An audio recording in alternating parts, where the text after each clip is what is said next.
Shalom, selamat malam saudara yang dikasihi Tuhan Yesus Kristus. Selamat berjumpa dalam renungan pada malam hari ini.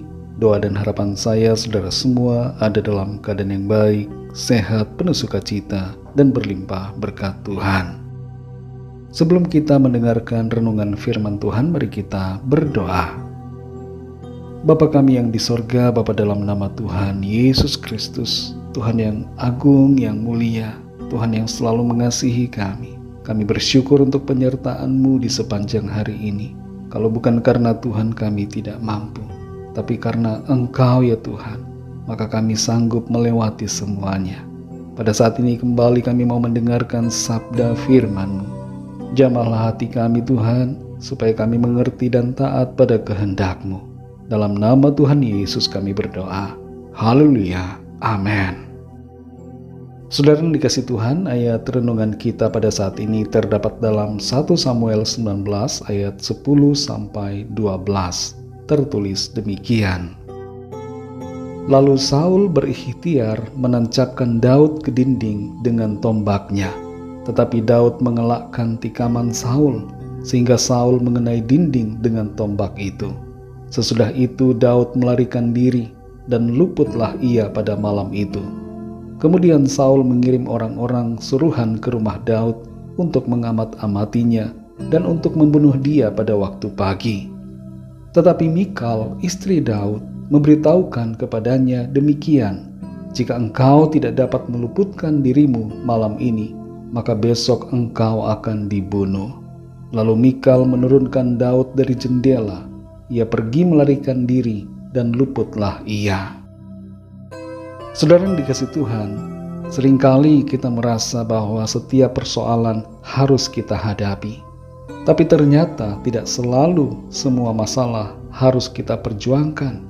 Terkadang lari dan menghindar merupakan solusi yang harus jadi pilihan. Daud adalah orang yang berani dan selalu menang dalam setiap pertempuran melawan musuh.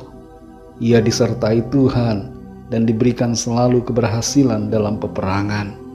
Tapi menghadapi Saul yang ingin membunuhnya, Daud malah menghindar. Ia lari menjauhi Saul dan pergi ke berbagai tempat untuk berlindung.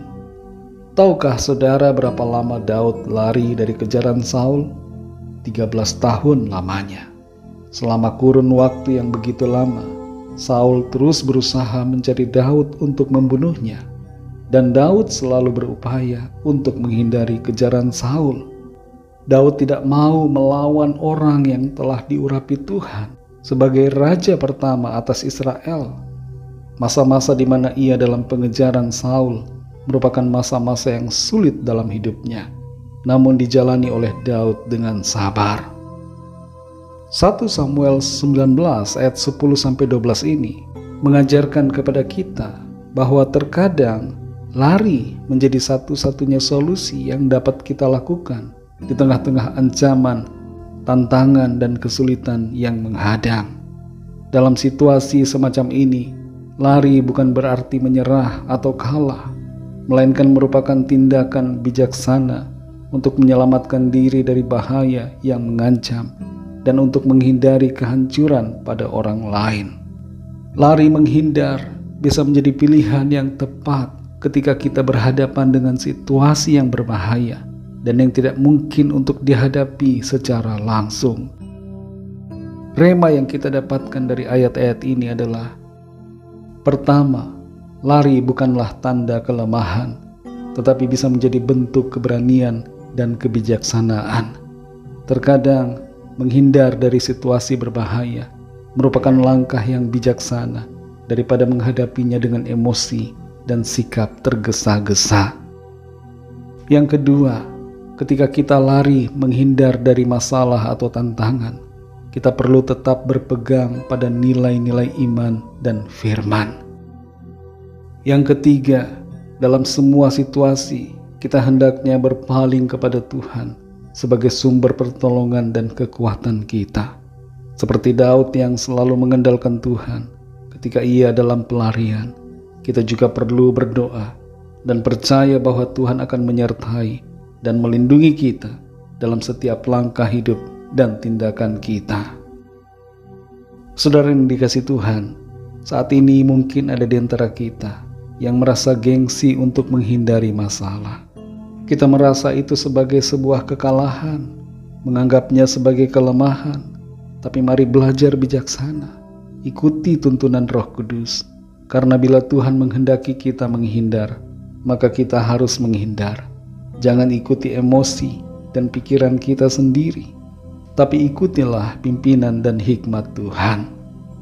Kalau ada di antara kita yang tidak mau menghindar dari masalah atau tantangan, karena merasa diri kita kuat dan hebat, merasa kita mampu mengatasinya, mari sadari saudara, bahwa kita tidaklah hebat, kita tidaklah kuat tanpa Tuhan.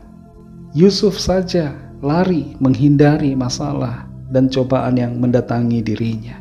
Kita pun hendaknya demikian, saudara. Seperti Daud, seperti Yusuf, dan tokoh-tokoh lain dalam Alkitab. Terkadang kita perlu mengambil tindakan untuk menghindari tantangan, karena itulah yang terbaik untuk kita lakukan. Roh Kudus akan menolong kita untuk mengerti tindakan apa yang perlu kita ambil, langkah apa yang harus kita pilih, sehingga kita selalu ada dalam solusi kebaikan. Mari kita berdoa. Bapa yang baik, Bapa dalam nama Tuhan Yesus Kristus, kami bersyukur untuk firman-Mu yang sudah kami dengar, mengajarkan kepada kami bahwa terkadang lari atau menghindar merupakan langkah yang perlu kami ambil ketika Tuhan menghendaki hal itu kami lakukan. Tolong kami, berikan kami hikmat ya Roh Kudus, untuk mengerti langkah-langkah apa yang perlu kami tempuh. Tuntun kami dengan firman-Mu, supaya kami terus berjalan dalam kebenaran-Mu. Berkatilah kami ya Tuhan di sepanjang malam hari ini. Berikan kami tidur yang nyenyak, dan bangunkan kami kembali besok pagi dengan kekuatan yang baru. Tubuh yang sehat diberkati Tuhan, untuk kami pakai memuliakan Tuhan dalam segala aktivitas kami. Kami bawa kepadamu Tuhan setiap pergumulan kami masing-masing secara pribadi, agar Tuhan melawat dan menyatakan kuasa pertolongan-Mu bagi setiap kami. Berkatilah bangsa dan negara kami Indonesia, juga semua bangsa yang ada di dunia ini. Lawatlah dan curahkan Roh-Mu, supaya setiap orang dari segala bangsa mengenal dan percaya kepadamu. Ampunilah kami Tuhan akan kesalahan kami, seperti kami juga mengampuni orang yang bersalah kepada kami. Segala puji hormat syukur hanya bagi-Mu. Dalam nama-Mu yang kudus, nama Tuhan Yesus Kristus, kami sudah berdoa dan mengucap syukur. Haleluya. Terimalah berkat Tuhan. Tuhan memberkati engkau dan melindungi engkau. Tuhan menyinari engkau dengan wajah-Nya dan memberikan kasih karunia. Tuhan menghadapkan wajah-Nya kepadamu dan memberikan damai sejahtera. Berkat anugerah dari Bapa Surgawi, cinta kasih karunia dari Tuhan Yesus Kristus, dalam persekutuan dan penghiburan Roh Kudus, menyertai kita semua, sekarang ini dan sampai selama-lamanya. Dalam berkat nama Tuhan Yesus Kristus, haleluya, amin. Puji Tuhan, saudara yang dikasihi Tuhan, saya percaya firman Tuhan menjadi berkat dan kekuatan buat saudara semua, dan Roh Kudus akan menolong saudara untuk lebih lagi memahami kebenaran firman Tuhan. Tuhan Yesus memberkati saudara semua. Sampai jumpa dalam renungan yang berikutnya. Haleluya.